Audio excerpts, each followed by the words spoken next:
Kembali di Sapa Indonesia Malam, mantan Presiden AS Donald Trump ditembak orang tak dikenal di Butler, Pennsylvania Sabtu sore. FBI menyebut belum bisa mengungkap identitas penembak dan motif upaya pembunuhan tersebut. Penembakan terjadi saat Trump tengah berkampanye sebagai calon presiden Amerika Serikat. Tembakan mengenai telinga kanan Trump. FBI mengonfirmasi penembakan Trump sebagai upaya pembunuhan, namun FBI belum dapat mengungkap identitas dan motif upaya pembunuhan Trump. Tim kampanye menyatakan kondisi Trump baik usai penembakan. Pengamanan terhadap Trump akan diperketat dalam konvensi nasional Partai Republik yang akan dimulai hari Senin.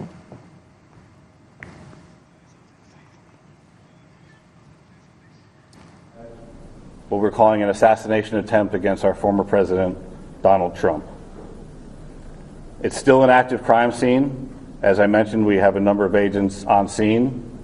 We also are working closely with other federal agencies, our state partners, and our local police partners as well.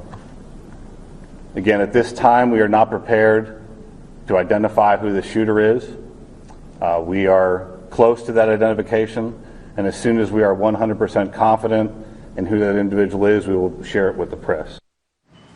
Pasca penembakan, Donald Trump buka suara mengenai penembakannya pada media sosialnya Truth Social. Trump mengucapkan terima kasih kepada semua penegak hukum atas respons cepat mereka. Ia juga mengucapkan bela sungkawa kepada keluarga korban yang tewas pada insiden penembakan saat kampanyenya. Trump juga menceritakan detik penembakan dan langsung menyadari ada yang tidak beres setelah mendengar tembakan dan seketika merasakan peluru merobek kulitnya.